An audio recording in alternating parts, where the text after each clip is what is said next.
Yeah, good morning. This is the Thurston County Board of County Commissioners for agenda setting and work session for September 18th, 2018. Start off by using this agenda that gets us through the other agendas. It's the master agenda, I guess. So we're going to go over the Board of County Commissioners draft agenda for today, and I'll start off by calling the meeting to order at 2 o'clock and ask Commissioner Edwards to lead us in the Pledge of Allegiance. And then we'll approve the agenda if there's no revisions or modifications, and then move on to the board meeting minutes for September 11th, 2018. Our first item would be for the opportunity for the public to address the board, and I just ask if there's anything anybody knows that would be super. Yes. What's that? I'm receiving a lot of emails regarding the open space at the lake, and I've been told there might be a few folks here today to share with us. Okey doke. So it's a public hearing we have later on this afternoon. I forget what time. I think it's like 5 o'clock. 5:30. 5:30, sure. All righty, and how about the county manager's update? Today we have Martin sitting in for Romero and Robin. So And neither of Go them to the left me bullpen to get- anything to update you on. yeah, Okay. you have nothing? No. I thought it was loud. So that takes us into the consent items, which is consent items A through G, and the first one is 3A, which is authorize the sale of tax title property via private negotiation with Joseph A. Pitts and Lena Wayne. This is something the treasurer does. Are you Yes. familiar with that? Yep. Do you have any background just in case? Just that it's a small undevelopable There you go. parcel, and this is something the treasurer's office has been working strategically to try to identify and find buyers for, and so gets it off of the county's tax title foreclosure list and back onto the tax rolls. Sure, and we've dealt with this, you and I have in the past. There's Mhm. about 200-something parcels if anybody's interested, and Yep. go just go see the treasurer, and They're Start the happy paperwork, I guess. Happy to work with you. that's right. Any questions about it? No. Comments? That's the one that's less than an acre, isn't it? Like .6 or Yeah, it's 0.4? It's very less than small. 10,000, I think it's less than 10,000 feet. Yeah. Yeah, It's very small. narrow. Okay. Thank you. That's a smidgen. The smidgen. Yeah. Okay, so 3B is from the Human Resources. It's reclassifying a position such as the from the Human Resource Specialist to a Human Resource Analyst. We talked about this one last time and didn't know if you had any follow-up questions or comments. Is there anything? No? Nope. Nope. Okay, we're going to move on to 3C, which comes from the Community Planning and Economic Development, otherwise known as CPAD. It's the reappointments to the Thurston County Fair Board. And I think we have on the list here is Don Wadeson, Paul Longwell, Peggy Zimmerman, Kelsey Hinton, and Teresa Reed and Susan Hinton. All those come from different districts, but that's who we have on there. Any questions about them? No. Nope. Nope. Good. We're going to move on to 3D, which is from Public Health and Social Services. This is a reappointment to the Thurston County Veterans Advisory Board, and it's to reappoint Casey Wagner to this advisory board with a term of July 17, 2018 to July 17, 2021. Any questions about that? No. Nope. Casey's a good Nope, good choice. All right, yep. 3E is from the Community Planning and Economic Development Department, and this is a reappointment also. It's the reappointment of Thurston County Agricultural Advisory Committee, and this is to reappoint Kevin Jensen until May 6, 2020. Is there any question? No. That's good, yeah. We're good, got to that one. And then finally, 3F is again back to the Public Health and Social Services. This is an appointment now to the Veterans Advisory Board to appoint William Powell to the Veterans Advisory Board starting October 1st, 2018 and ending September 30th, 2021. Anything? No. No? Good. All righty. So the final item in the consent item is Auditor's Financial Services, and that's listed on the website. Unless there's any questions, we'll move on. No questions. No questions. First department item we have is number 4, Public Health and Social Services, and this is the interlocal agreement amendment number 2 to the Washington State Department of Children, Youth, and Families, number 18-105302. And we covered this, but there might be any questions. The numbers, the cost, or what have you, and it's $142,000 extra. No, that's right, added. Yep. I remember that. I'm okay with it. You good? Good. So that gets us, item number 4 is covered. So we're good with that one, Martin. And so number 5 is Central Services, and it's the final acceptance for Facilities Engineering Project number 25531, Washington State University Extension Facility remodel. And just kind of give a little bit of background, is this a closure to the overall process and how that kind of closes out? Is that what this is about? That's correct. After the construction is completed and all of the permitting and inspections are completed, there's some paperwork that's required by the state for the contractor to submit for L&I, affidavits of prevailing wage and so forth. Once we get the clearance from Labor and Industries that all of that has been satisfied, then we get the green light to ask you to authorize a closeout. And that's where we're at. Are you good? No, I'm good with it. You're good with it, I bet you. Yes. I love it when a plan comes together. Yeah. That one took 3 years, but it's still good. And it's still coming up with a benefit that I don't think we expected, Oh, there's, yeah, the toilet. the Yeah. toilet. 2 toilets, actually. Yep. It's Yeah. been a check. We managed to get both restrooms up and running. I was like, how It's did been running. stop it? Okay, number 6, which is Public Works. Public Works, this is a contract award for countywide guardrail replacement Phase 1, 2018, number 48316. And I think it's pretty easy to understand, but if there's any questions about guardrail No, good. in Phase 1, is there a Phase 2? I guess, but that's to be determined. Any questions, comments on that? No. Nope. We'll go with this one, Martin. So 6B, still Public Works area. That's to set a public hearing to consider amendments to Thurston County Code Section 15.12 concerning sewer and water rates and charges for Grand Mound, Boston Harbor, Tamashan, Beverly Beach, and Olympic View. And this is just a public hearing for October 9th. 5:30 in this room right here, room 280, building 1 for the courthouse. Is that all right? That's good. Are you good with I that? have to step out for a phone. Okay, well, turn your thingy off right here.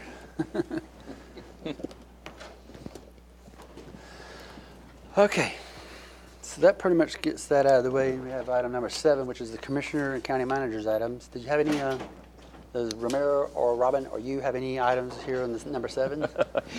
No, other than I'll report out on your upcoming scheduled activities for the week. Sure. Okay, so that concludes the main portion of today's Board of County Commissioners agenda. And then at 3:30, we have the Transportation Benefit District. And I'll turn it over to Commissioner Hutchings, and then we'll come back to the public hearing. Do you have a packet in here for, Do one page, Okay, go one ahead. page sheet. you start and I'll follow along. Yep, 3:30 this afternoon at TBD meeting. And Commissioner Bud Blake will start with the Pledge of Allegiance. Okay, Just think you're paying attention. I'm playing attention. We'll approve the agenda, and we'll approve the meeting minutes from July 17, 2018. And number 2 on the agenda is opportunity for the public to address the board. Any indication anybody's going to talk with us? Not that we're aware Anything of. transportation-wise? Okay. Then we move into the department items and Public Works. There's going to be a presentation on Thurston County TBD, which is Transportation Benefit District, Safety and Technology Efforts by, is Scott going to do that? I believe so. You scheduled? Okay. Not you, Scott, the other Scott. Yeah. Scott number, And are you aware of anything else that we're going to be talking about? No, none. Okay, thank you, Scott. So at 4:30, we're going to adjourn. There you go. I just have a comment. I'm glad we're seeing the safety and technology. Do you have a slideshow when you present? We did, there'll be a PowerPoint presentation. Yeah, from best of my recollection, it's pretty interesting, some of the safety features or other technologies that might be used out there for the driving public to be safe and. Yeah, and the- it's pretty exciting. We are on the cutting edge in a lot of areas, and Scott Davis, as you know, recently received the David Brand Safety Award, so we'll be highlighting that a little bit as well this afternoon. All right, look forward to it. I might have a question or two. So. Is that really a 50 minute presentation? It should be 55, hopefully not. Okay, because we're showing that we're starting at 3:40 for the presentation, and then we adjourn at 4:30. I think that 4:30 is just the standard Power 1 meeting. Okay. It should be done before You're that. the president. You can adjourn it when you Good want. grief, that's a long time. Okay. A lot of questions. For TBD? Thanks, Okay. Okay. So I'll take it back to the Board of County Commissioners. At 5:30, we have a public hearing. And so the public hearing is going to consist of, it comes out of the Community Planning and Economic Development Department, but it's a public hearing on the 2018 Open Space Tax Program applications. And I think Andrew will be here to be able to give the presentation, and then we'll take public comment, and we'll see if there's a motion to close the public hearing or take more analysis. So that kind of gives an overview of timeline and events for today, September 2018. Unless there's any comments or questions from anybody in the room, I'm going to move on to September 25th, 2018. Anybody? Seeing nobody, so I've jumped or moved to the new agenda for September 25th, 2018. And of course, at 2 p.m., I'll call the meeting to order. And if there's any presentations, or we'll present those. And ask Commissioner Hutchins to do the Pledge of Allegiance, approve the agenda, and then any board meeting minutes from September 18th, 2018.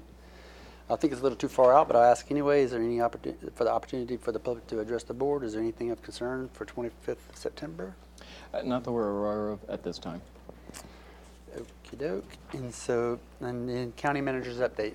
Is it too far out to be able to?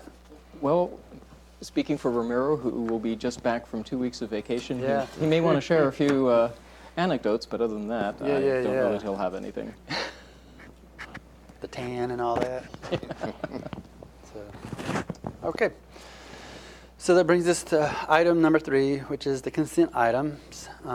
Here we have listed just A and B, not through, I guess, but okay, you guys should say through. But the first one is from the prosecuting attorney's office. This is a grant approval application requested by BJA for FY 2018, the Edward Bryan Memorial Justice Assistance Grant. And we've had this before, so it's nothing new, but are you able to give a little overview just so we know what we're talking about? Sure. So the prosecutor's office, as you're aware, is currently working with our central services team as well as the public defense and pretrial services on some efforts towards improving their case management systems and technology. One of the things they're looking to do with this is to obtain some grant funding to provide some additional resources to support interfaces for those and interaction between those two different case management systems as they're under development.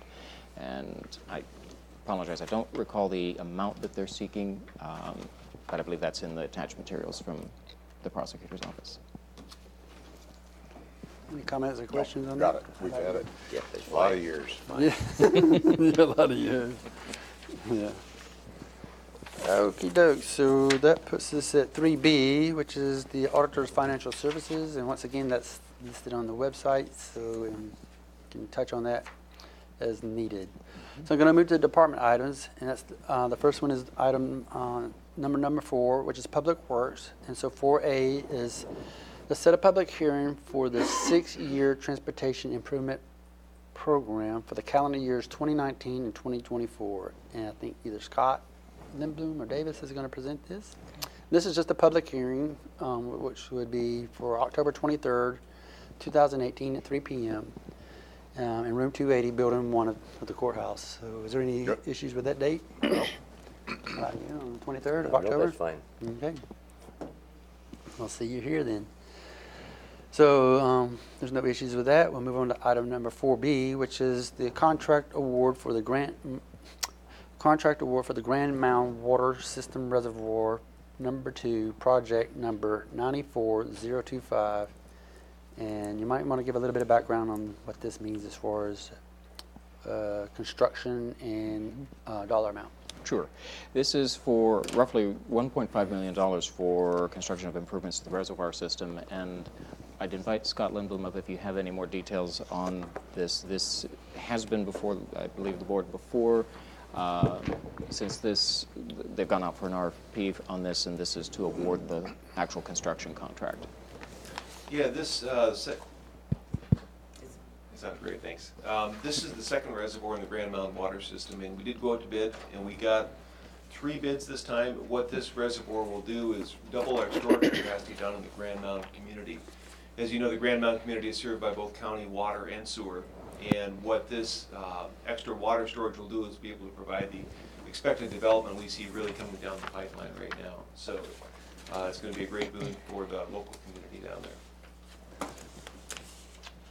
Any comments, questions? Well, the fund that's going to take care of this? It's funded from real estate excise tax, the second quarter percent. Okay. What does it increase the capacity from and to, Scott? Right now, the capacity of the system is 500,000 gallons of water.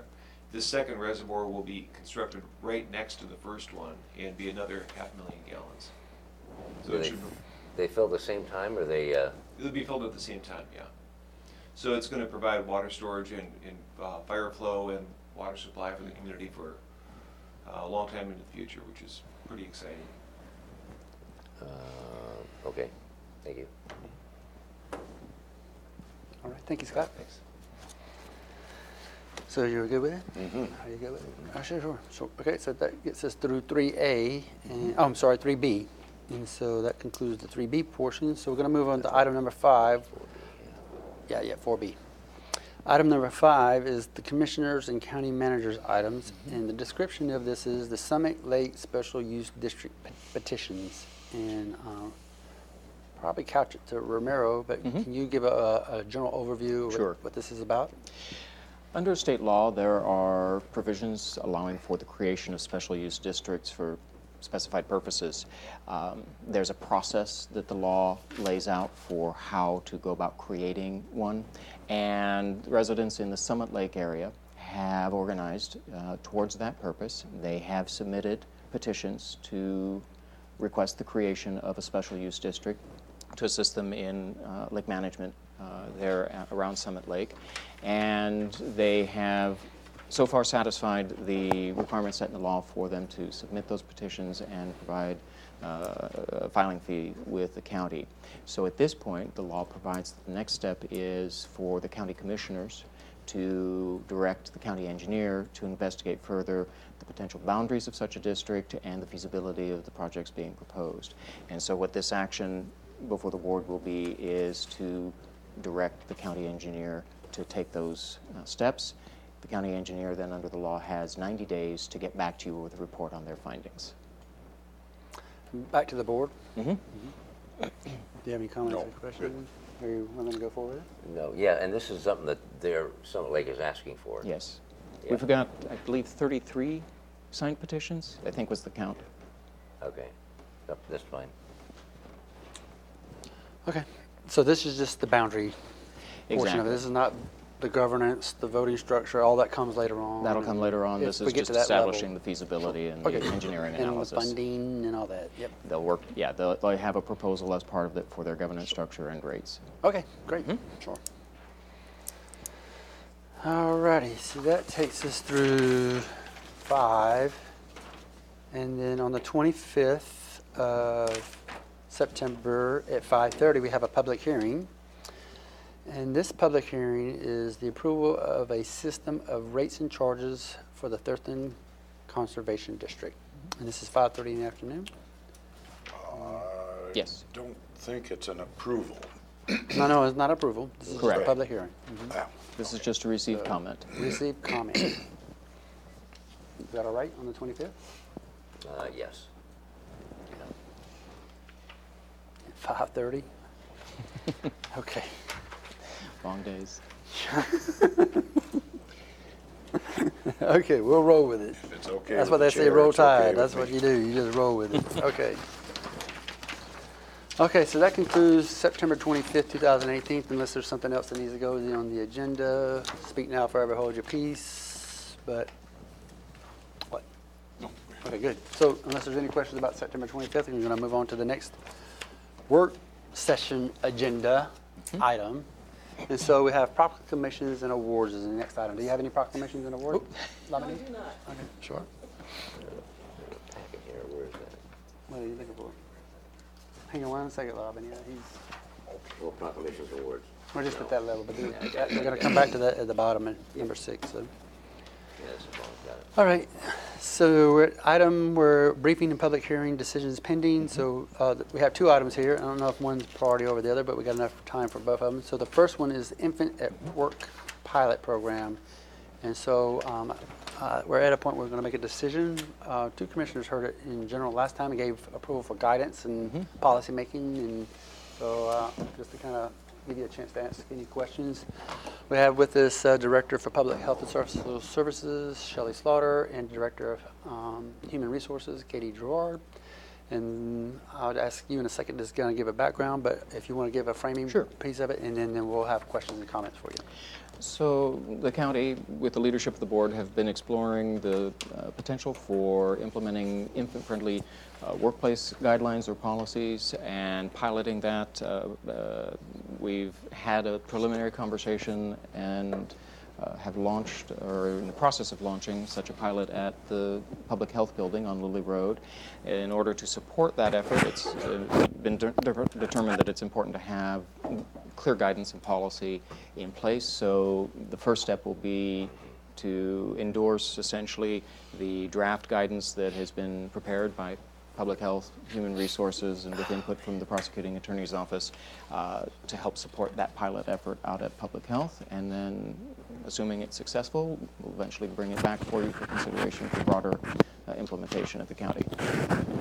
Okay, so I'll go with you, Shelley, first to kind of give an overview of what we've come with since the last time we were at the table, and then if Commissioner Hodges has any details, then either one of us have any general questions. So just kind of give us a background. Is it 6 weeks to 6 months for the child, and what have you? Go ahead. Yes. I don't know if this is on today. It's not on today. All right, I will just No, project. you won't. Project. Megan will come over. Good and morning, help. commissioners. So we are proposing a 1-year pilot project. It is on. It is on now. It is on now. Okay. Still speak up. Okay. Yeah. I don't think it's working myself. But We. We're worried about the microphone more than they are the babies, so It's okay. They don't want feedback in the room. that's all. We are Go ahead. proposing a 1-year pilot project for our Infant at Work program to allow employees who have infants ages 6 months to 6 months or crawling, whichever comes first, to accompany their parent to work at our Lilly Road location. We've modeled this policy and the accompanying appendices and forms after State of Washington programs and other research that we've done. Katie in the Human Resources Department, as well as Martin Casey and his department and the Prosecuting Attorney's Office have all had the chance to review this proposed pilot project and the forms, and we've come up with a final draft policy that we're asking for your approval today so we can move forward. We have one employee with a 3-month-old infant who is anxious to return to work. And I'll Katie, do you pass have it to any- Katie. From a HR standpoint? Yeah, so we've put together the draft policy, and in speaking with Jane Futterman and Robin Campbell, we've decided to leave it as a draft while we're in the pilot phase, and then we'll be coming back to you in September of 2019 to do the formal adoption. At that time, we should also have a new policy framework, and so that will fit nicely right into that. And so we'll be ready to go there. We've developed 4 forms. There's a form for the individual plan for the employee requesting to have an infant at work. That would get submitted along with a checklist that we've done an analysis of their workstation to make sure it's a safe location for an infant to be. We also have a waiver of liability and any claims on behalf of the parent as well as the infant. And then we have an alternate care provider form. So should there become a need to have someone else in the office location provide care for a time-limited period of time, up to an hour is what we're saying, that they would be responsible for identifying 2 individuals to provide that alternate care. So those forms are all ready to go. We would ask that the first employee in the Public Health and Social Service submit those to us. We'll go through the workstation checklist, and then we'll be ready to have the infant at work. This has been reviewed by legal, so I feel much more comfortable now that that's been done. So I think we're ready to go. I'd also like to do just an informational session with the staff at the Public Health and Social Services to make sure everyone understands kind of the parameters and how this program will work prior to introducing the infant into the workplace. So we've got everything in place to get this going. We've also done some research in terms of the facility needs. So public health, the Lily Road location specifically, is probably one of our better facilities for this program. We do have some additional work to do across the other county locations. We have done some research in terms of the cost of installing things like changing stations in both the male and female restrooms, because we need to do both, because it could be a father that would bring their infant to work. And so we want to make sure that we do our due diligence before we broaden this. And so over the next year, while we're underway with the pilot, we'll be doing an analysis of the other locations, as well as discussions with department directors and other elected officials that would like to see this program within their location, so that we can phase this in a responsible way. There are, of course, some additional costs necessary for the installation of those types of services or facility improvements, and so we'll need to figure out a plan to pay for those things as well, which we don't currently have right now. All right, so do you have any detailed or any questions? I do, yeah. Sure. Excuse me. This is based, this draft policy is based on other policies with other organizations, public and private? I believe it's all public, because it's the State Department of Health. They were the first state agency to implement about 3 years ago. Several other state agencies have modeled their programs after that, and so we've used that as our template. So when you've spoken with them, then you've talked about what kind of bugs did you have to work out and redraft and amend the policy and that type of stuff? Yes, so I met with the Director of Human Resources, Courtney Dutra from the State Department of Health, and had an opportunity to get some of her lessons learned. One of the big things she said is that some mothers have started the program and decided it wasn't for them, that they couldn't manage both being in the office and caring for their infant for whatever reason. And so making sure that people understand, you can still take leave, like if something comes up in the day and the baby needs more attention than what you're able to provide and still do your work functions, that it's perfectly okay to come back and say, you know what, I need to take the day and take care of my child. And so just making sure participants understand that when they need to do those kinds of things, that's allowable, and that we'll work with them to make sure that happens. Also, that it's not, some people think, well, I'm going to come back to work full time and be here 8 to 5, Monday through Friday. And in some cases, they had more limited participation, where it was maybe 3 days a week and then 2 days that they were home. And so there's all sorts of choices, and our individual plan allows for those different types of setup arrangements. And so just making sure that all new parents understand that we're helping them transition back into the workplace, but that, if they've got other things that they need a little bit more time, or they need to phase it in over on a part-time basis, that we're going to be amenable to that to the best of our ability. I'm very glad you said that, Katie, that they still have the availability to take time off or leave if they need to. Absolutely. So some can't spin it as, the government's making you bring your child to work so we can get the work done, and not hire behind you or pay overtime or whatever it is. Whatever the issue is. Yeah, we want to be as flexible as possible. This is a major life transition, right? Especially for first-time parents. You want to make sure that we're just being supportive and making sure that they have the capacity and interest, if they want to, get back to work sooner, that's available to them. And in the development of the draft, do we include current employees that may be impacted by this? We had a couple managers in public health review it. We had the risk department review it, and then I believe there was one individual from CPED who also reviewed and provided comment into this. The challenge I think we're facing is, I think there are more people that are wanting to do this, and because we're just trying to learn from our pilot experience and using the facility that's best equipped to be ready to accept an infant into the location, that'll be a challenge over the next year for those that might be having a baby in the in-between time. Well, I'm very supportive of the entire program, but did you have, regarding feedback from the employees, did you get negative and positive, or just all positive? That's kind of my question too. So I know there are some managers that are not as supportive, and I think it will just take some education. And so part of, Courtney Dutra did agree to come and, share her experience. I've seen her do the presentation, and she does a really good job of just understanding that there are pros and cons, and not everyone is fully supportive. And so trying to work through those issues and make sure people understand the parameters is really important. So that education piece, I think, is important.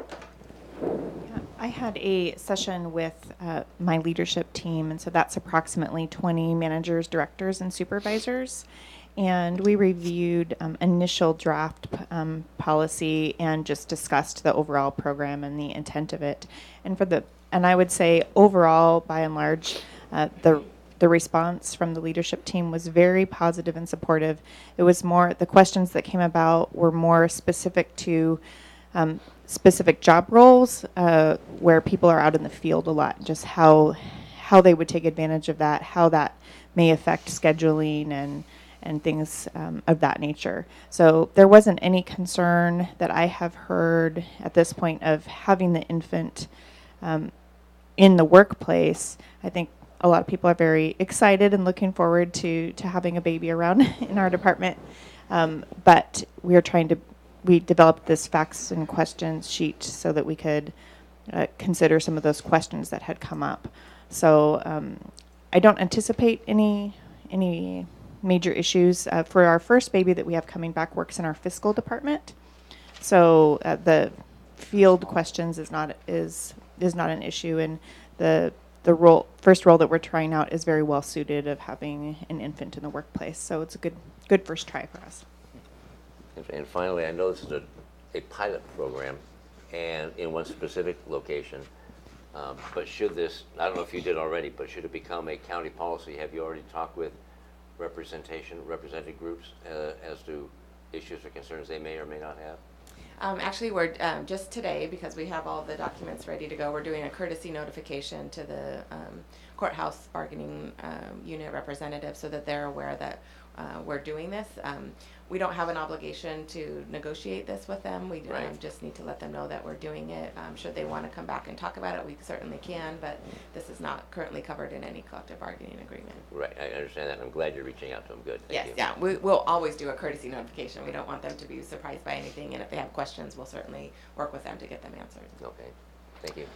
I'm going to go just for a second. Okay. So on that same note, could that be part of I'll say a report, say in August, before we go to final policy a year later, September or whatever? It's just what has materialized with the represented bodies, you know what I'm saying? Absolutely. We'll certainly get their input and any feedback that they might have. Curiosity, do you have another question? I have when you're done. Okay, yeah. So,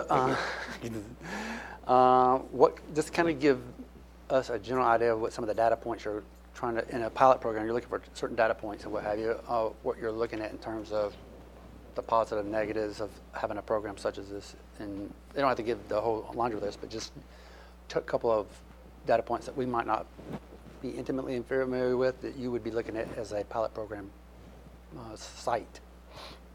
Like how many times the baby cries, I don't know. How many times, how does it go Seahawks or whatever it says, I don't know. You know, I'm just, yeah. We will develop a survey Survey, yeah. to ask the employee about what their experience is, to ask their coworkers and supervisors as well, so we can get feedback from them. We'd like to ask the baby, but Yeah. they'll be 6 months old when they graduate from us. But- Mama's side of the mama's portion role in this, coworkers and within the little section, I think it was the fiscal management, whatever you said there, Yes. and then the larger body of people, obviously, and then any customers that might be coming through. I don't know, something like that. Yes. Just because if the baby starts screaming, that's kind of another question I have for you in a second. But go ahead and finish your thoughts on this one. Oh, sure. I was just going to say the data research points. that we do know is that research shows in both private organizations and companies that have implemented this, as well as the public agencies that we've heard from, that parents have a high degree of satisfaction. They miss work less often. They're able to get back to work much sooner. They save on financial expenses.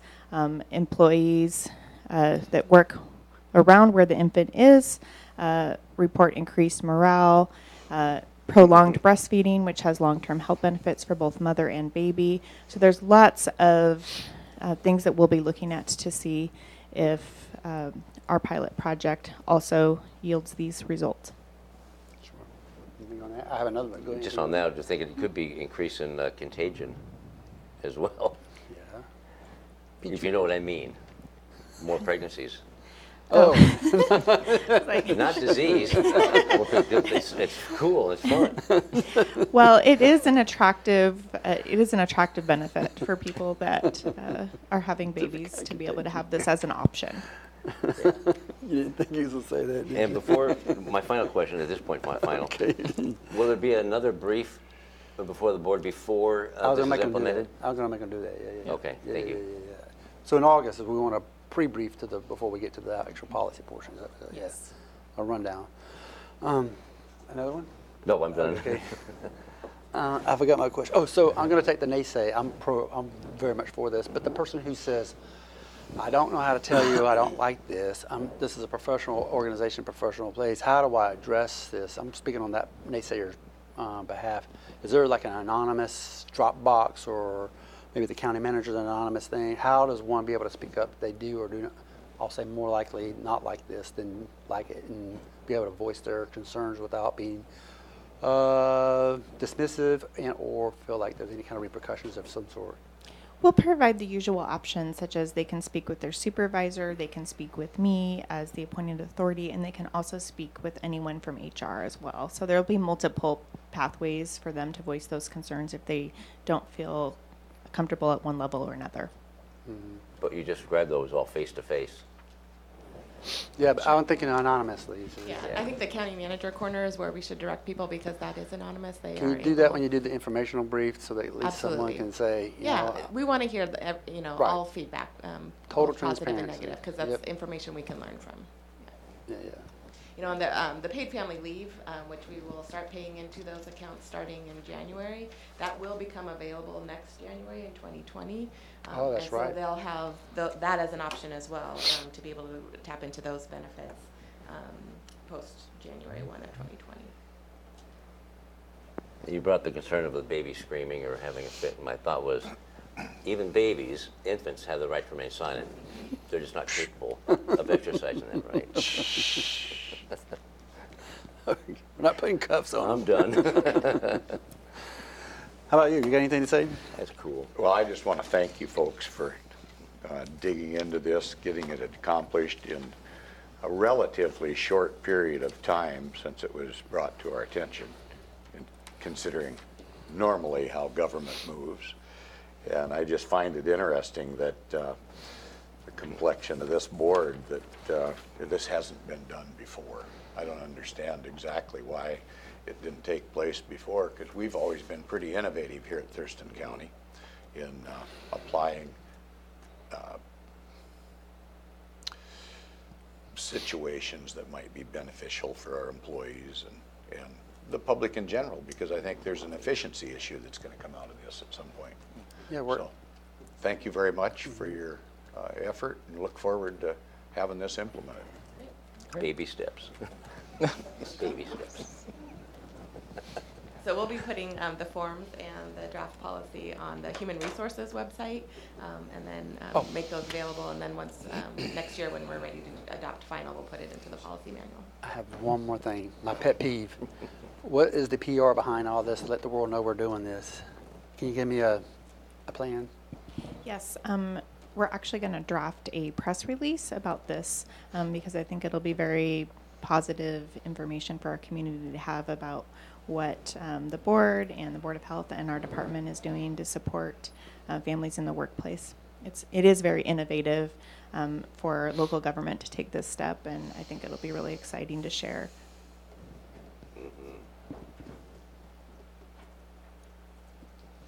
Facebook?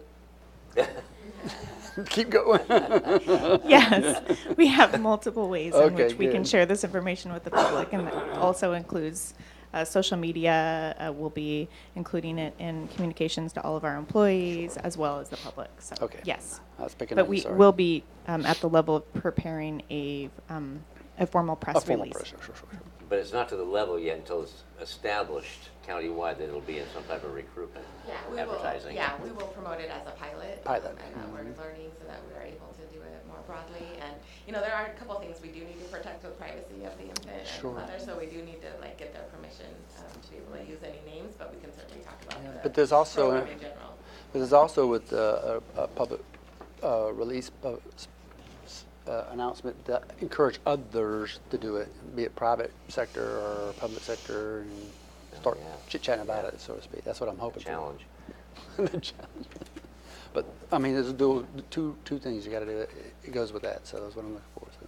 Yeah, All the right. program in general, the research is solid, and that is a beneficial program. But no other local government does this program. Yeah, At the city level? I think, Not that we're aware of in a formal way.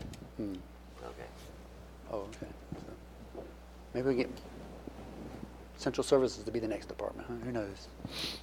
Unfortunately, our facilities are among those that, as Katie pointed out, are not really well suited yet in terms of their amenities. And we will be, I thought you might have a question on that. So Another question, you'll yeah. be hearing from us when we present our capital budget presentation. We have identified infant-friendly workplace amenities as one of the areas of project improvements that we have a proposal for how we would fund that. And That's we need kind to of where I'm complete that going. assessment. This is infants at workplace. It could or could not include breastfeeding, but there's also another program to help with breastfeeding stations throughout some of the facilities here in the county, right? So it's separate but same, right? Yeah, and that's one of the things we'll be looking at as we evaluate the pilot and are able to complete that assessment by various facilities.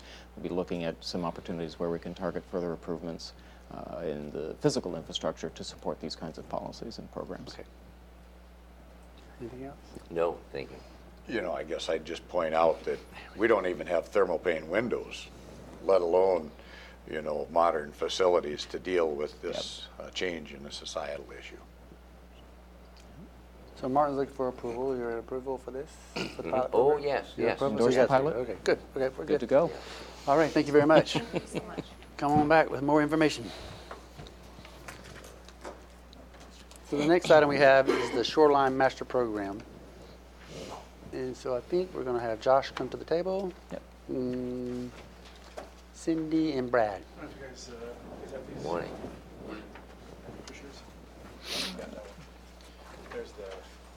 The Shoreline like Infants at Work so. program. Oh, yeah. Yeah, they're in their packets. Baby Baby steps. steps. There you go. All right, you want to frame it, and then Josh Sure. can then take off, go with it, and then we'll All right. have questions and comments and where we're at on this. Last week, on September 12th, the board received a briefing from the department on the progress to date in developing a shoreline master plan update. There's been an extensive drafting process underway, and now we are reaching the point in time where the process turns more public. There'll be community outreach and work with the Planning Commission. And part of the guidance that the department will be seeking from you is input on how best to approach that community engagement and public outreach opportunities, things like open houses and so forth. So with that, Great. Yeah, thank you, Martin. So yeah, we did have a chance to brief the board last week, September 12th on Wednesday, to provide that update on the fact that we had committed to in early spring that we would have the draft of the Shoreline Master Program complete by August 1st. Brad did meet that deadline. It was posted on the website and available for comment for the public. So the main goal there was to make sure that we had the draft completed with all of the appendices. That's what the staff committed to. That was successful. And it's been open for comment from the public. It remains open for comment from the public, and it will continue to be open for comment from the public. At no point has comment from the public been stopped or halted. We did, however, pause the one-on-one and the informational face-to-face meetings that we'd been having with the public so that Brad could complete the draft as directed by the Board of County Commissioners. So all of that has been completed. We didn't make any substantial updates to the plan other than what we were directed to do by the Board of County Commissioners, which was to adjust the buffers. And what we did on the buffers was we decreased the buffers in the areas where people will likely build and increased the buffers in the natural areas where we're trying to protect the salmon that are going up the culverts and the rest of those items.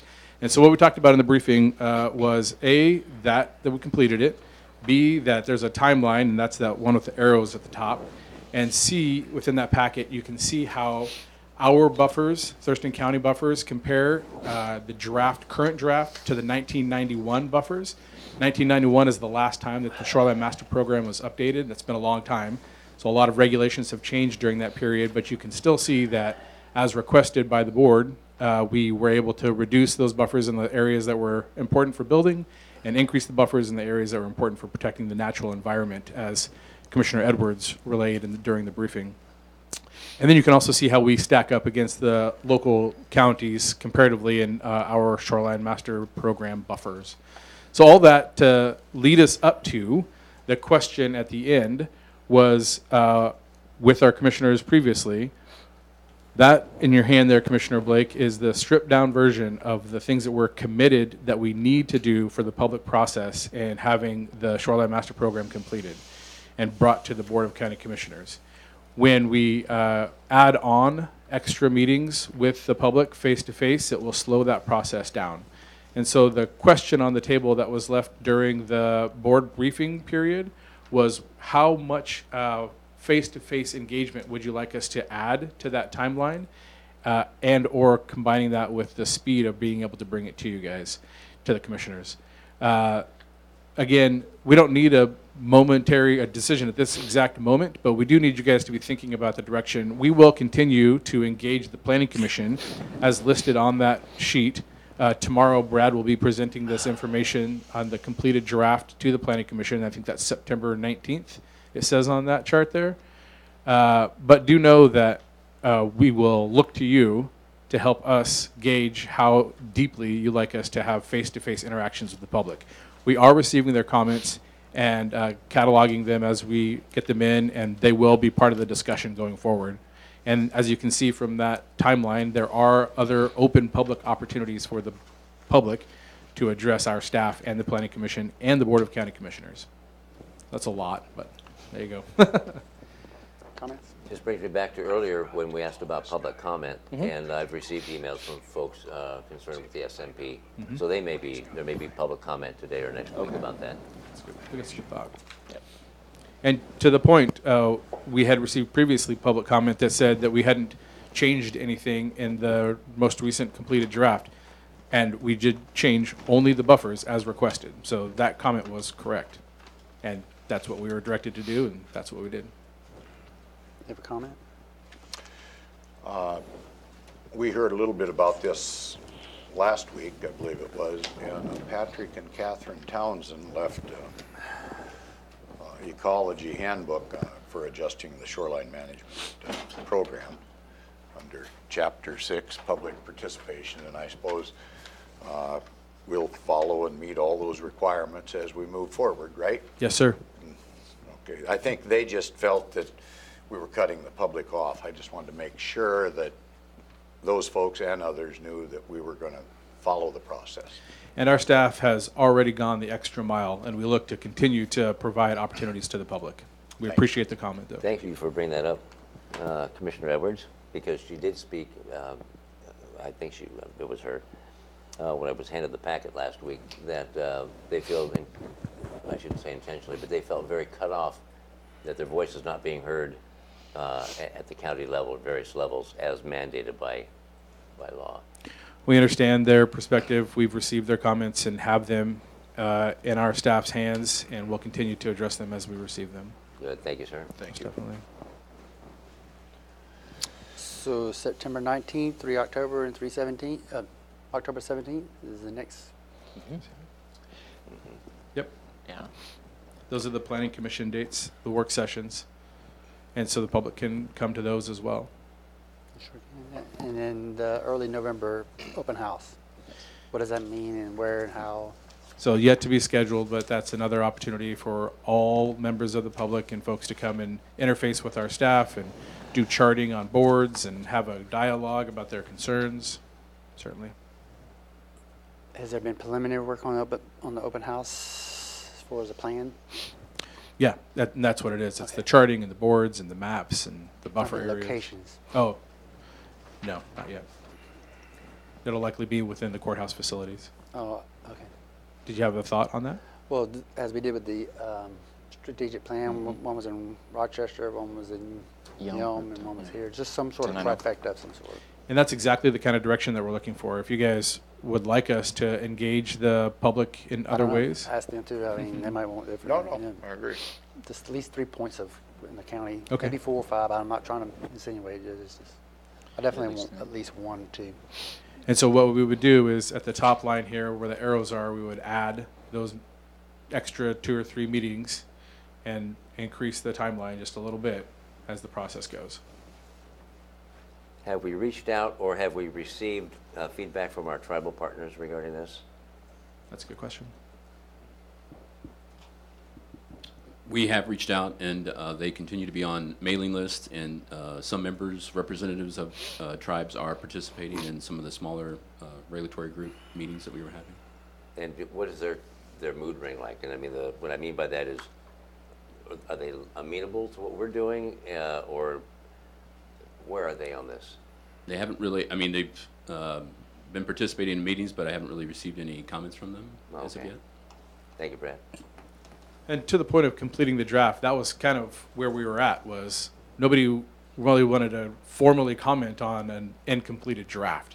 And so now that we've completed the draft, we can actually really start taking those comments. So we're in a moving forward status right now. I get a ton of comments from people that are commenting on something that's not completed. Yeah, indeed. So I didn't know if the tribal partners were weighing Do you in have or another not. comment? Is that They had- anything? Yeah, I do too, but go ahead. I'm just curious what decision is needed, or if we're just doing a thumbs up. Of today? Yeah, I mean, it just says decision needed, I'm just curious. So I think the decision point that the team was looking for is if you had guidance on how you'd like to see them adjust their public engagement process Timeline. coming up, like the suggestion I just heard for at least 2 or 3 open houses rather than just one, maybe breaking it out in multiple locations. That's the kind of guidance that they're looking for in terms of decisions. Well, I think that there's some good examples and whatnot in the information we received from the Townsends as far as the process and how many public interactions are needed.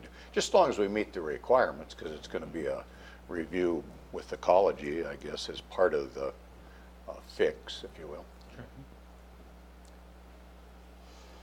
Well, I do have one question or a comment. I don't want to move the date of November 14th to the PC public hearing. That needs to be locked in. So that goes back to the question of the open houses. If there's 2 or 3, they all have to be before that time. So Did it have to be before that time? The open houses? yeah. No, so by statute though, the question is, do the open houses need to be before that time? No. So we'll squeeze them in where we can and follow statute correctly. There you go. Okay. There's some work to do. Sorry, but it's, That's why we're here. I'm trying to. I think we're all 3 in agreement. These dates are kind of locked in. We're not coming off of the dates too much to keep things moving, but at the same time include everybody that has a stakeholder piece of this. Certainly.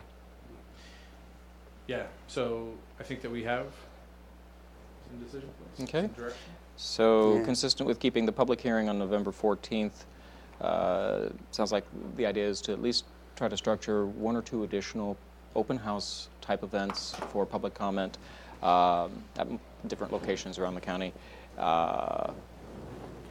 Some of those may have to occur after the public hearing, but certainly before the December 5th Planning Commission recommendation would probably be appropriate. So during the month of November. Roger. Yeah, that's good. Okay. Good? All right. Thank you very much. Thank you. Come on back now. Commissioners, if I may, if there is public comment, as Commissioner Hutchings suggested this afternoon, would you want me to speak at all to this timeline, or just hold that for? For this afternoon, public. If there are members of the public who comment on this process Oh. during your public comment period this afternoon yeah, during yeah, board yeah. meeting, would you want to? I could at least no problem summarize with that, that there you is bet. an upcoming opportunities for. Let her be. Okay. So one I more way to thought you were get the talking word about, out. for some reason I was thinking the public hearing portion. Okay. Yeah. Possibly for you could just. Go ahead and say it. Department of Ecology, Okay. Chapter 6, whatever it Cite is, to if that. you wanted to refer to that, it pretty well lays out the process that's Okay. Yeah. somewhat to be We're adhering to followed. state law. Yes. Yeah, we're just going along with Yeah. the law, how the law's written. And then secondly, we had a quick, I just wanted a quick follow-up. We had originally put the Summit Lake District request as a commissioner's item on the agenda as a possible discussion topic before we were able to confirm that we could get it onto the agenda for September 25th. You've now discussed that for the agenda on the 25th. Do you have any outstanding questions that you would want Scott Lindblom to stay for, or if not, if the conversation around putting it on the agenda for September 25th suffices? So you're down in commissioners' items? Yeah. At number Just wa- 2? Yeah, on number 2, Summit Lake See where Special he's at? District. Mm-hmm. If you Do you don't have any further additional items for discussion, that? then If he can stay, that's what he's saying. We can I go. mean, we're heading towards allowing the community to vote on a particular issue. Is The that petition piece thing, where we're headed, right? that's all you're Correct. gonna do right now. I have no more questions on it. it's just if you, it was on the agenda in a sense twice, once on the 25th and during agenda settings. Here's what I want. A roadmap of how all this gets to, even if it's a flow chart, roadmap, whatever you want to call it. What that process Step is. 1, step 2, step 6, 12, whatever number it is, timelines, review processes, and all that goes with that, decision points on an 8 by 11 piece of paper so that everybody in the world knows what it is or isn't. Okay. Cool beans? Yes, cool beans. You got that, Scott? All right. Alrighty. Awesome. Thank you, Scott. Anything else, Martin? That was it. That was thank you. So it's 4 till, or 9:56. We're going to take a break until 10 after. Okay. Thank you. Has the burn ban been lifted? Oh, we're coming up to that on PIO updates. Okay, good.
me get a That's a countdown. go. He went in the door.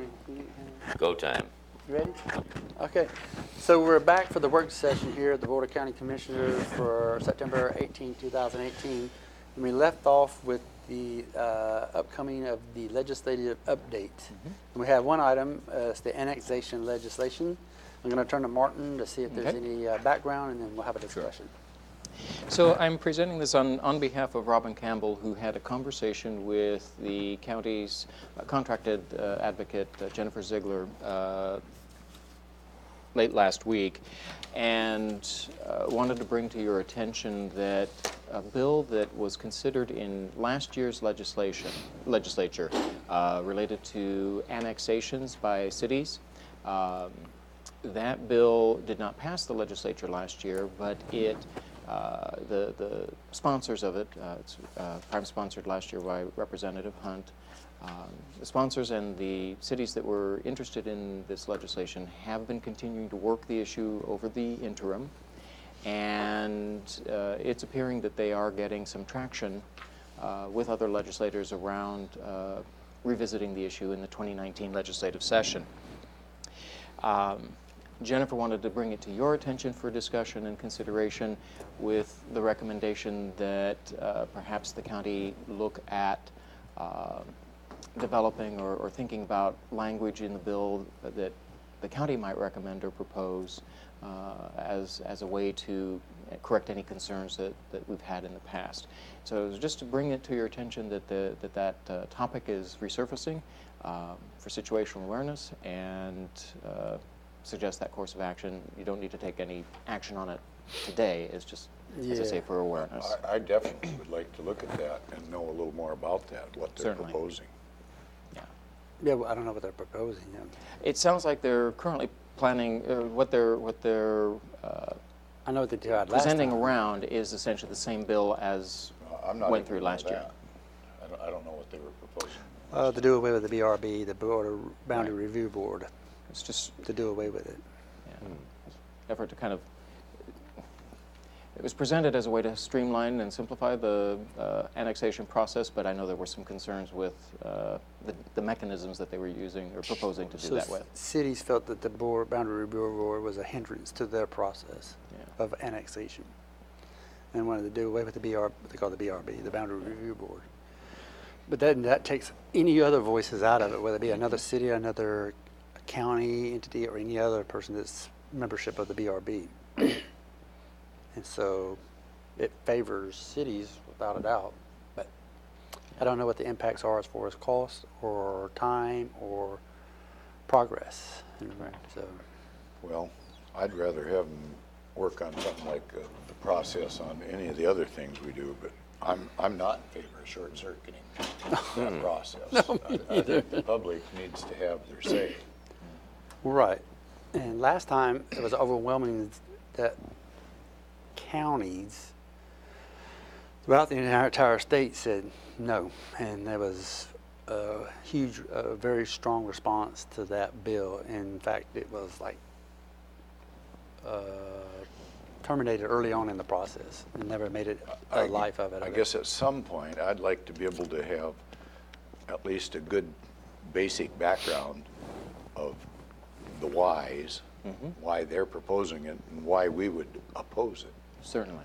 So those two issues. So And I think that would be, yeah, I'm certainly, that Robin and Jennifer in working on that would be happy to kind of develop that. This was more, since they'd just been hearing that this was starting to get kind of talked about again and gaining some traction, they wanted to bring it onto your radar for situational awareness and recognize that we'll need to do more work on it. one of my big concerns has been the inability to, or losing tax revenue, for an example, during annexation sometimes, that we lose out. Yep. So I will take that feedback back to Robin when she returns and Okay. have her and Romero and have them follow up with Jennifer and try to put together an informational item for you that summarizes the issue and some of what they're seeing in the language that's being presented around now.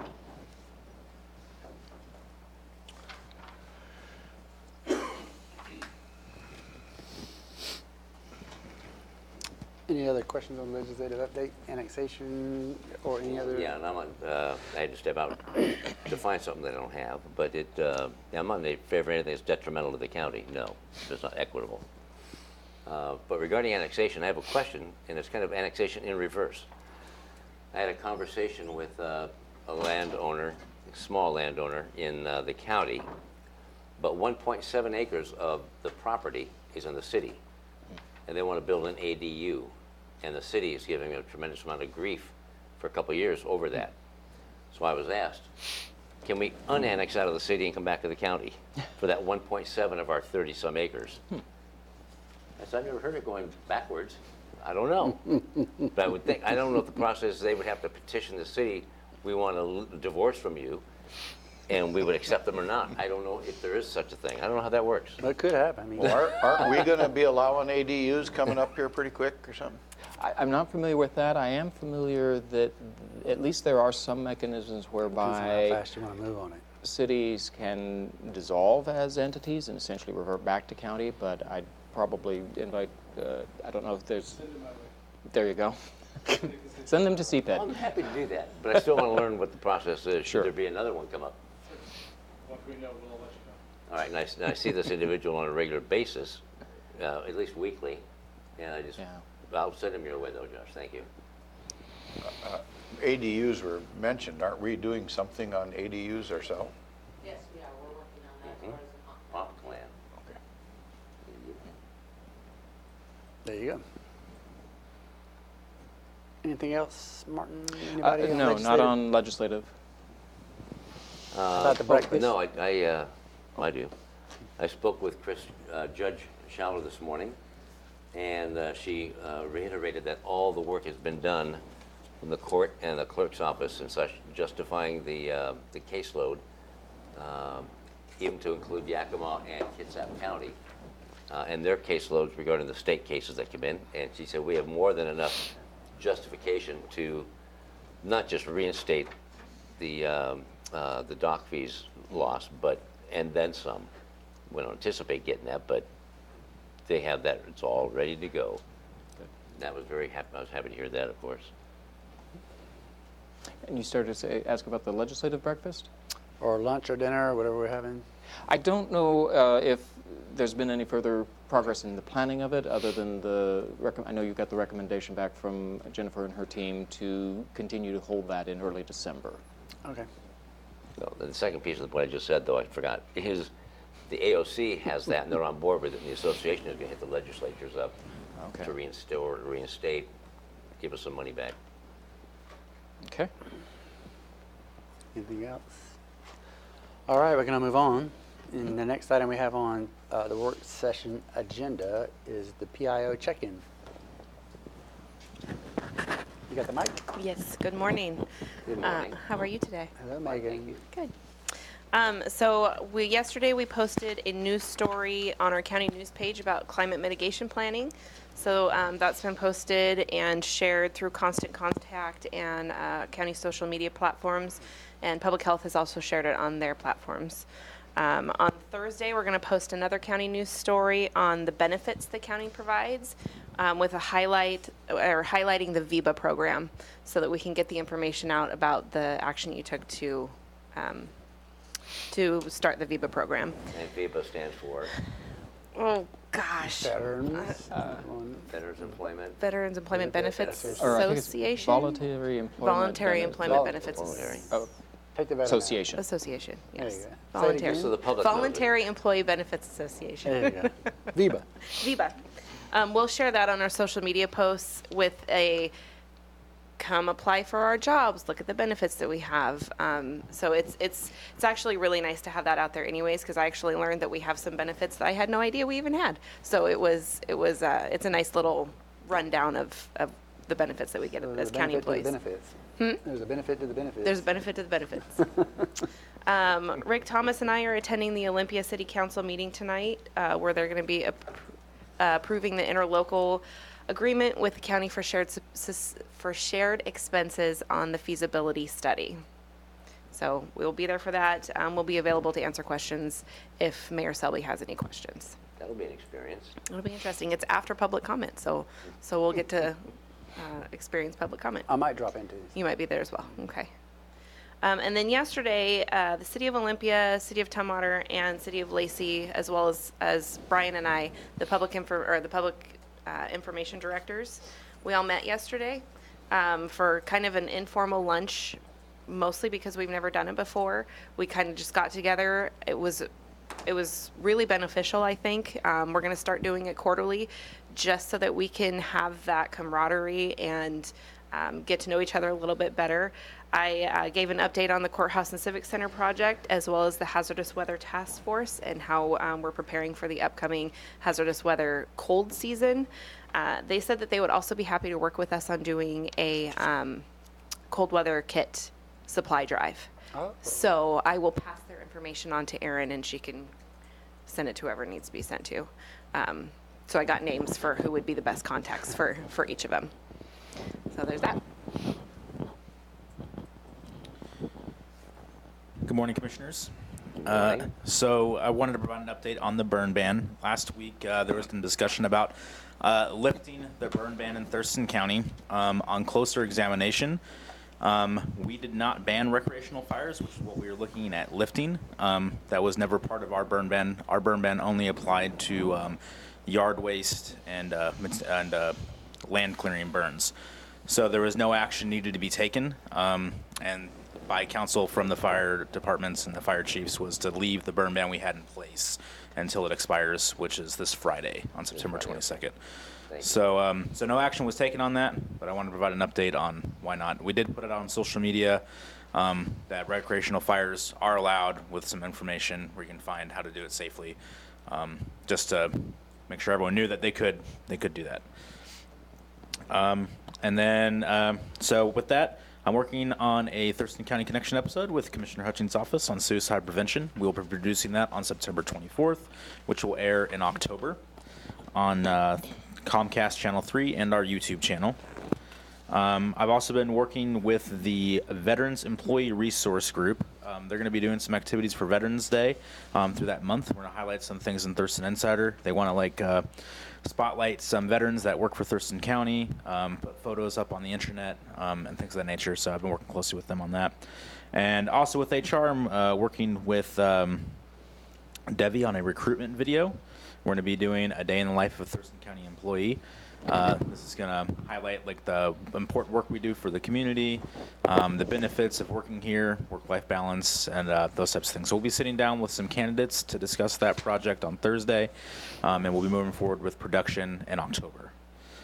I'm also working with the auditor's office on passport services. That's coming to the county in October.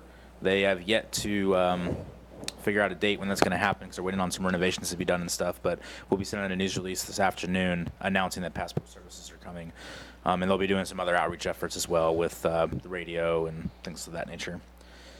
And then for social media, we now have 93 subscribers on YouTube. Our goal is 100 for the year, so we're doing really good.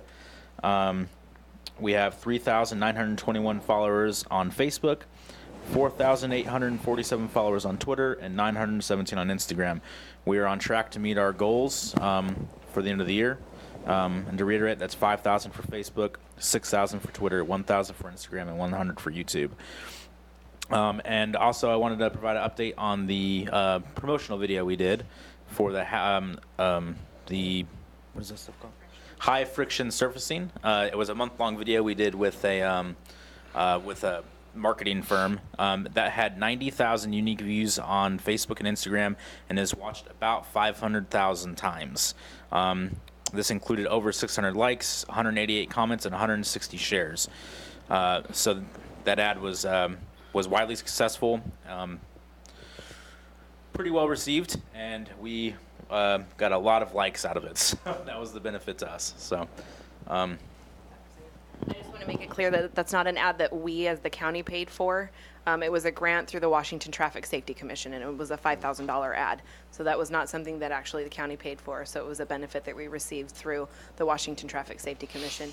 They also developed the video with a video production firm and everything. So just want to make sure that that was clear. Nice. Any questions? That's all I have. Comments? No.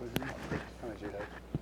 No, just regarding the TCM video that we're working on now, it's not just suicide prevention. Sometimes you just can't prevent it. It's awareness and prevention. Yeah. Thank you. So I do have one thing, is that I met with the, telephonically, I met with the contractor that's doing the EIS, is the environmental impact study for the lake estuary issue. And so I mentioned to reach out to you two to be able to link up their information to our website and pass it on to whomever. So just be aware of that. It's not going to happen anytime soon, but it's going to come around the corner. So Okay. anything else? Nope. Okay, we're going to move on. So the next item is commissioner items, and we have a couple of them. The first one is the Watershed Restoration and Enhancement Committee representative. So is that Joshua to come here? Yes. Okay, sure.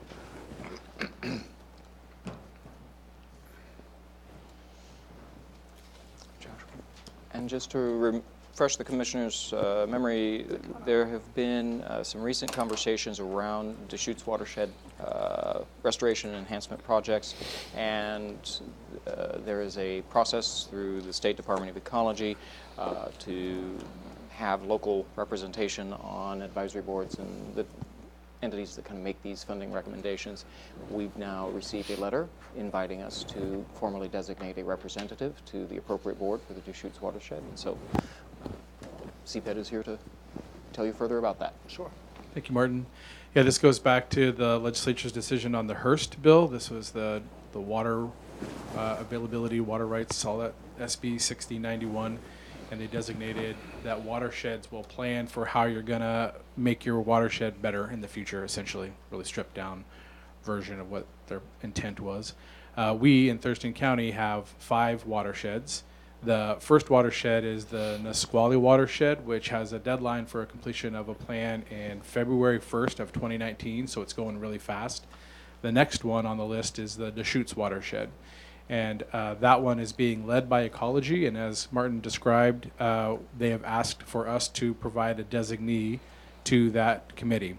So what action the Board of County Commissioners took on the Nisqually is similar to what you can take again, which is the staff recommendation for the Deschutes. And I'll just read the language in the AIS from the Nisqually so you can hear kind of what we're recommending for the Deschutes. Board of County Commissioners move to authorize the Community Planning and Economic Development Director to serve as the county representative for the Nisqually Watershed Planning Unit as reconstituted in response to engrossed substitute Senate Bill 6091, a state legislative response to the 2016 Washington State Supreme Court case known as the Hearst decision.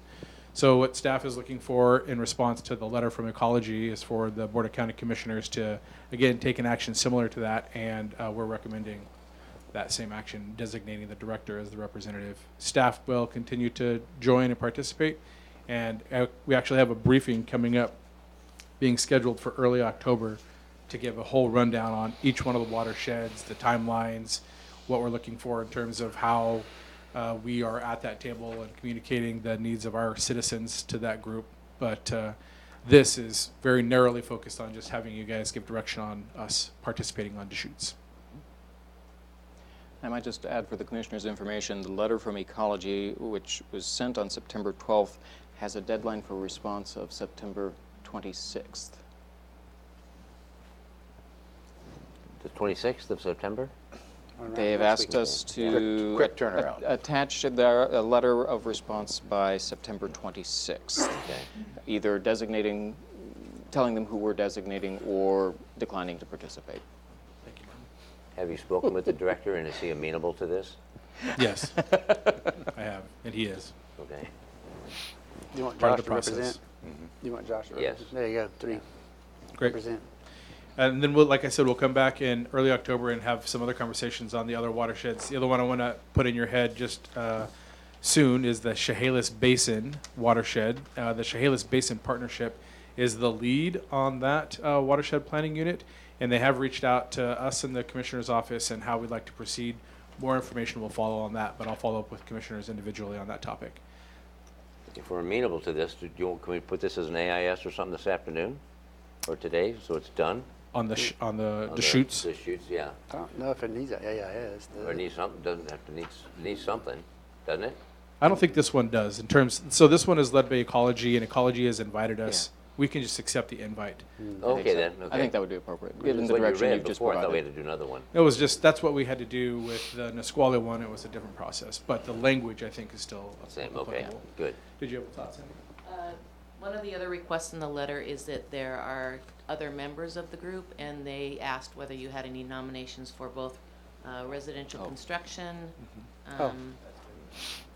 Are you talking about in the sense of stakeholders and the Correct. community? Okay, They're go ahead. forming the group, they're just taking nominations from people. So if you have any recommendations for agricultural, environmental, or residential construction that you'd like to pass on to them, we'd go ahead and do that for you if you want. That's a big piece that I missed. Yeah. Is this a government representative, or could we have somebody from our You talking about the Agriculture three that committee? she just named? Yeah. Could we have somebody from the agricultural committee or the Yes, anybody in the building community. association? Anybody could be Yeah. filling in this, is that right? That's the second piece. It's quite different than the last time we did this with Nisqually. Is so you're designating a staff member, me, to participate or staff on the Deschutes Watershed Planning Group. But Ecology, as Cindy rightly pointed out, is looking for our recommendations. Also, somebody from the ag community anywhere in Thurston County within our citizenry, residential construction, and environmental interests. So if there are, I think what we'll do is we'll send this form to your assistants so you can take a look at it and then provide feedback, and we'll also give that to Ecology if you'd like. Does it talk anywhere in here about the time commitment that we'd be asking people to participate? One meeting a month, two every other month? I think that's to be determined. And it's not an advisory board, it's just a work group, Nope, calling it a watershed planning group. planning group. So you're going to give me aids? Yeah. Yeah, I think so. I have some thoughts, but I don't know what they are Sure. in terms of. Just, and a reminder, that one unfortunately has an even tighter deadline. They would like your recommendations. If you want to submit any, they would like those by this Friday, by the 21st. Whoops. Did they just come up with these yesterday or something? September 12th. Their letter is dated September 12th, and I believe it was received around last Friday. Good gravy, okay. So we're working fast. All right. Thank you. Thank you. So that was item number 1 on the commissioners' items. Item number 3, which is really the second one, because we've already solved the other one, is the Olympia Tumwater Foundation letter. Yes. So the commissioners may recall, I believe it was either last week or the week before, there was a presentation at the beginning of the commission meeting from a representative from the Olympia Historical Foundation and talking about their publication and some of their work related to a historical journal for the county. Since then, the county has received this letter, a request from that foundation for the board to consider funding that journal efforts. And the ask from staff is if this is a request that you might like to consider and entertain in the budget process, then budget staff will include it among the materials that you'll be looking at when you're evaluating budget requests later in October. So that's just kind of the preliminary guidance that they're seeking is if it's a request that you'd like to have on the table for you to consider during the budget process. Historically, what have we done? Well, I believe the board and the county have provided financial support to a number of local organizations and activities. I'm not aware that there's been specific support for this activity in the past. Not for a journal, but it's been for other projects. Yes. I can name some from memory, but not for a journal. No, not the journal. This is kind of a new request. They only started, if I remember her presentation, this is the 4th or 5th edition or issue that they've presented, so it's a relatively new project for the foundation. The one thing is, it's not just us. There's other people contributing to the to the fun site. Do you have any idea, have they mentioned any kind of a number? Oh, yes, they have $2,000 asked Oh, for two. $24,000 over 2 years. 24,000 over 2. 12 for a Yeah. 2-year biennium, and then there's others contributing to the 12 each year. Okay. Tell me what that is. I mean, so we're not doing 12? So We're you, doing less than 12? well, it's 12 is the number they need. So there's other stakeholders going to give 1,000, 2,000, 3,000. I don't know what the total is. And then what the difference is to make up 12, they want the county to be, to consider it as far as a budget request. But we don't know what that number is yet. No, I got to run the numbers, but Yeah, find out what everybody else is I doing. kind of want to help, but I want to know a little bit about, if they only put in $20. no, that's it's, I see what you're saying, but it's more than that. Yeah. They are requesting 24,000. That's the request for funding from Thurston. For the 2-year From period. Thurston, yeah, they're asking for the full 24. And they're also still pushing for the historic commission to take this over. Yes. That would become a true county publication. There's money in the historic commission already. And that the historic commission take it on as a responsibility. That's a fair Given the- amount of change. Yeah. It really is. And it's quite a responsibility to pick that up as an assignment to somebody. Especially if it's 2 years down the road. Hey, you did this last time, and we don't know what's going to happen in 2 years. Sure. So I'm like them. I know that there's monies out there from other entities that contribute to the 12 times 2 over a biennium budget. But what are those numbers? You got to go back and ask this person here. I know there are numbers. So given those questions, just kind of summarize direction back to staff, it sounds like you're interested in at least having this on the table for consideration in the budget process. You're aiming towards decision-making in the end of October, but there's going to need to be a little more information Yeah, gathered. Karen gave us a presentation the last meeting, didn't she? Right. Sure. Yep. We didn't see the breakout. No. Right. And we want to And see I the don't know breakout. that they have the, yeah, we'll see If there's about no getting- breakout, then we have a easy decision to make probably at that point. So. Yeah. I am interested in keeping it on the table for discussion. Okay. Because I do have a figure in mind, and I'll just keep it in my mind at this Yeah. point in time that I'd like to contribute. We'll just have to see what everything else looks like Yeah. at that time. Okay. Is that all right, Gary? That is good. But the number I have isn't 12,000. No.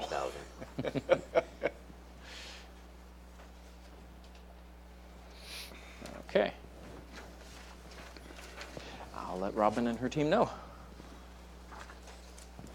Okay, so that take care of the Olympia Tumwater Foundation letter. Next is this the Commissioners Planning Session 2017? Let's skip Yes. that and go to City Olympia letter to Lot Okay. discussion, and then we'll do that and then come back up. Lot, I'll take this. Please. Lot down there, right downtown, it has been experiencing a significant amount of negativity due to the homeless encampments down and around their facilities. To the extent where they have, and this includes, and I don't speak for, I'm on the Lot board, that's why I'm speaking to it, but it includes the Hands-On Child's Museum. They're right across the street. I mean, they share very common border. And so they have been finding, staff have been finding hypodermic needles, not just discarded, but sitting or placed upright as if and around benches and big stones in the garden where people would sit traditionally, as if it were intentionally set, and knives sticking up, open and sticking up as well. They have experienced, of course, the displeasure of human waste in and around the facility, to include trespassing inside of the Lot treatment plant, which is a fairly secure facility, infrastructure facility. And if it were to go down, that is a major dysfunction, disastrous to our community. So what Lot did was they added lighting, they trimmed plants and bushes, shrubbery. At the gates, they've hired a security firm to do on-site stuff, and cameras and such. But it has become such an issue, even with trespassers following a vehicle into the locked gate, somebody following the vehicle in and starting to wander around, they've had to chase them out and such, and trash and such. And even speaking with the executive director of Hands On Child's Museum, she's had to have her staff go out and remove people themselves from the facility and police up needles and debris, excrement, that kind of stuff. So Lott sent a letter to the city of Olympia, and the bottom line was, it was a well-written letter, but in my opinion, and it basically said, please, if you're going to allow camping in the downtown area, please manage it, because it's costing us a tremendous amount of funding, annual funding for security and police in their own facility, but also major concern with the disruption of operations of the plant itself, and there's safety hazards with flames and such, things that might be ignited. It's just a real liability to Lott. The letter that you have in your packet is the letter that was received by Lott in response to Lott's letter to the city of Olympia. In my opinion, it was kind of disheartening, but it wasn't unexpected. And I don't speak for the entire board, but they expressed similar concerns or opinions about the letter. So I wanted this to be, the board to be briefed on this. And in the meantime, as reported, and I heard this and read a letter from a group called Olympia Solidarity Network, also known as Oli Sol. And I read in the paper this morning, the Olympian, that apparently has been removed. I can't find it now, but I emailed it to myself. And it's Olympia, it's a group targets businesses over private security. And so this Oli Sol group is an activist group, and they typically go after landlords and employers that are criminalizing the homeless by trespassing them. But they're going after a couple other businesses now downtown that hire a security firm that's unarmed, and they're going after Pacific Coast Security.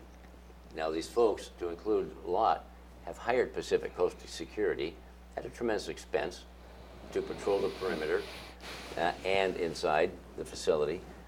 And they would ask people that are trespassing to move on. They don't have any enforcement authority other than asking people to move on.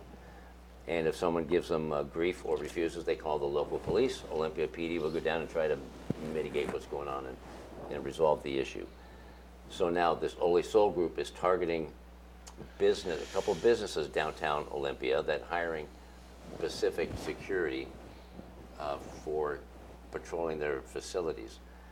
And I forget what the one specific line said, but it was kind of rather threatening because it was, they mentioned that, I'll find it here in just a moment. They're demanding that these companies cancel their contracts with Pacific, and they're threatening action, although it's undefined what that action might be. But I don't think it would be a legal action. So I don't know what that veiled threat means, but it seems to be heating up and escalating downtown in and around some of the service providers like the Union Gospel Mission and the Food Bank. Very worthy people and organizations that help a tremendous number of people. But it seems to be, I don't want to say contentious, but it's a real hot ticket item, a real hot button item right now. I wanted the board to be aware of Olympia's stance towards that issue as we progress trying to resolve some of the issues and help people, but also help the businesses. But now we have this activist group out there as well. Go ahead. I guess I'd like to comment on that threat that you mentioned. The people that I've talked to down there have perceived that threat as retaliation with vandalism, that type of activity, and more increased similar activity beyond the the vandalism. Human waste on the walls and the needles, the whole thing. And I know that the law enforcement community down there is telling business owners that they have to go and follow the Landlord-Tenant Act while evicting some of these people from their doorways. And so I feel that the whole activity that is taking place down there is all based on attitude. And that attitude right now by the city of Olympia has been very enabling, encouraging individuals to show up. They talk about more than 50% of the people are prior residents of Thurston County. I don't necessarily believe that. I think they maybe were somewhere, but they're recent additions to our community, and we're encouraging those type of people to show up and cause trouble. And I think we need an attitude adjustment on the city council down there at Olympia, as far as I'm concerned. And that will help alleviate the problem. Throwing more money at it, hiring more cleanup squads, that type of thing, I don't think money is the solution. I think we can have compassion and make life not quite as comfortable for those unfortunate individuals that maybe are experiencing this. So that's kind of my Oh, you're done? No, I'm done. We do what we can, and our legal team does, to limit our liability and reduce our liability, limit it in every way we can. And so, at least on the city of Olympia's behalf, they're doing the same thing. They're limiting their liability and exposure to violating people's rights. And so what I mean by that is there was a recent, I think earlier this month, court decision out of the Ninth Circuit Court of Appeals that gave the right to homeless folks that are living in their cars and or camping, gives them that protection of eviction or from eviction. So Olympia is assessing and looking at very closely what can, what they can't, what shouldn't they do to prevent themselves from being on the wrong side of a lawsuit. So I applaud them for that. They've always been smart that way. But that just adds a level of protection to a group that they're trying to help, which makes it very difficult, especially for the business owners. And the lot is now looking at, no, sorry, Gary, but the lot is looking at moving fencing all the way to the perimeter, raising the height of the fencing, adding specific gates that are more conducive to keeping ne'er-do-wells or trespassers out. Doing with that, they're hiring additional help to secure the facility. It's a facility that needs to be secured. So it looks like they're going to have to go it alone at this point. I guess in reference to that particular court case, that has to do with publicly owned property. And when I referred to the attitude that's going on down there, private businesses are told they need to go through the Landlord-Tenant Act when these individuals are camped out on private property, which is completely different than on the street or the sidewalk. And I think they ought to be trespassed immediately. Different point of view, obviously, but we can still live within that court ruling and help the community out down there if the attitude would change. So. That's it. I just wanted to bring it to the attention of the board. Okay. Yeah. Thank you.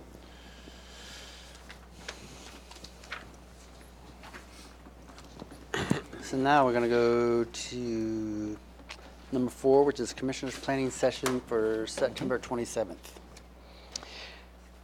This was an item that was scheduled some time ago as a placeholder for a planning and work session. At this time, Robin advised me late last week that there's really nothing been proposed for the agenda other than, I think, a short update on It's Board of Health. Board of Health membership. Yes, I started to say Department of Health, and I knew that wasn't quite right.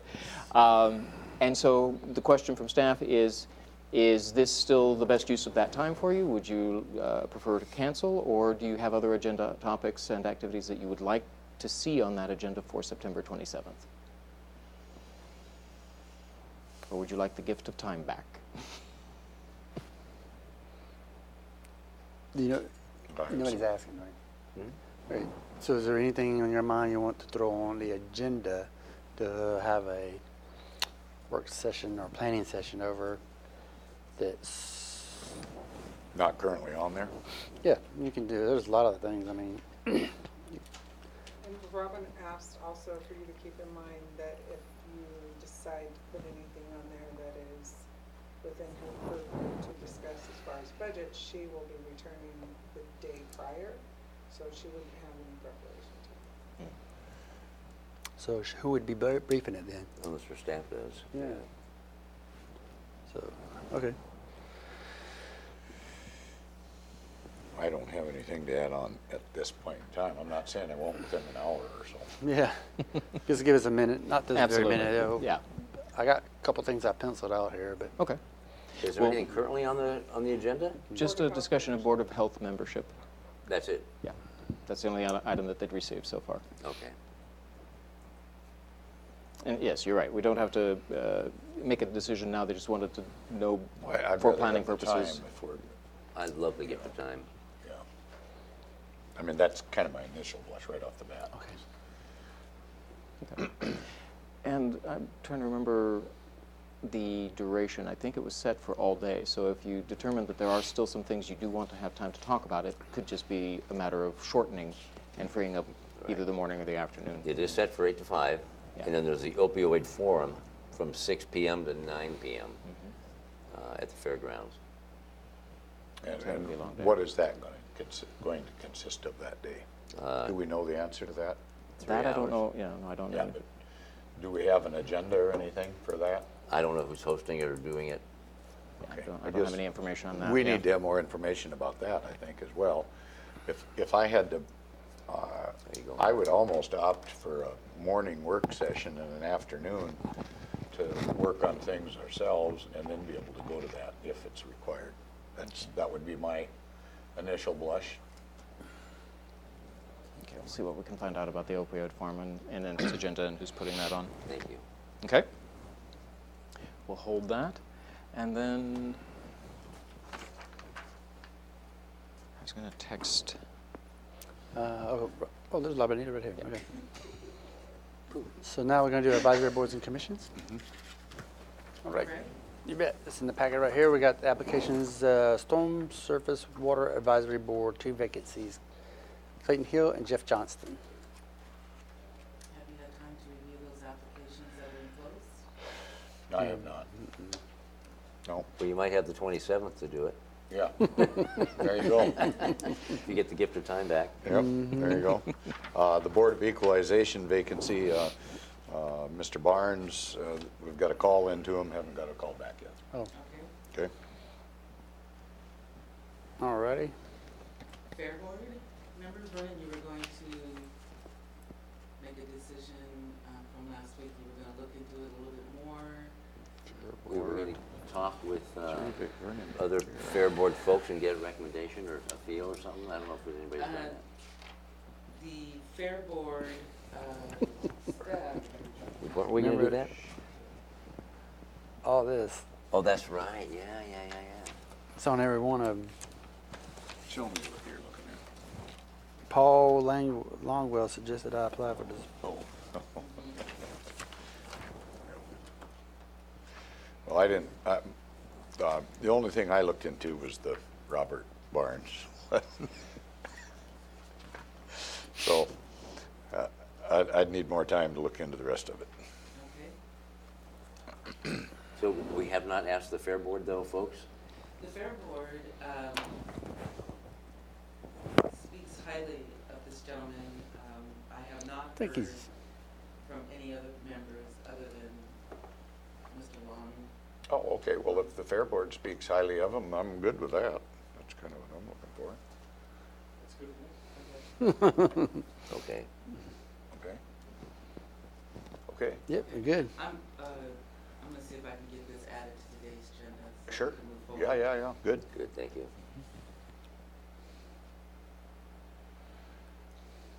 And I have a new possible reappointment from the Capital Area Regional Public Facilities District, Ken Parsons. He's our representative and he would like to be. Is there an app in here? Yes, Ken? well, let's wait a minute. Perry, there is no formal application. This is a He's been- reappointment, right? Yes, and he's been on the board since 2003. Okay, and I'm good with that. timing. Local banker in town. Is this the Ken Mm-hmm. Parsons? Heritage, I think. What, look at, what I bank? Oh, I have think an he's email retired now. from Perry I Edmonds. believe he's retired. The former secretary, treasurer of Thurston County Representative.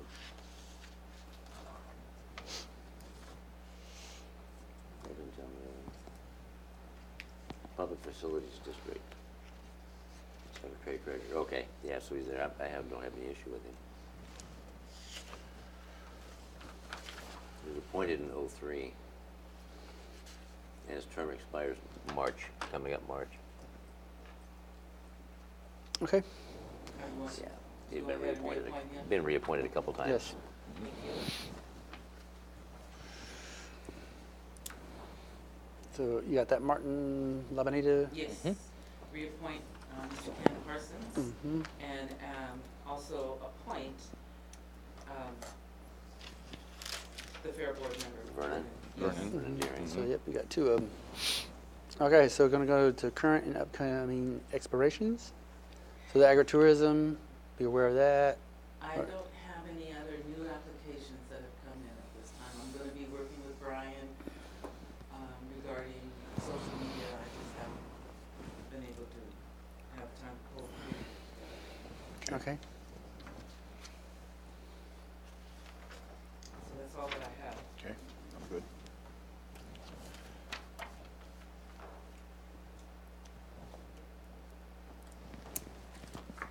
Okay, Okay, thank you. you bet. Thank you.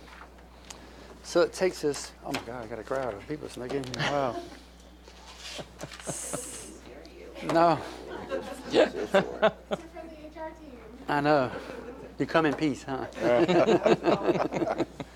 Okay, so this is going to take us to, and this is commissioner items, right? You got commissioner's items? No, I let's got go one right. commissioner's item. Oh, okay, go ahead. One commissioner's item. So like I mentioned earlier that I was on the telephone, it was a telephonic conference with the contractor that's doing the environmental impact study for the estuary Capitol Lake thing that was funded somewhat by the state.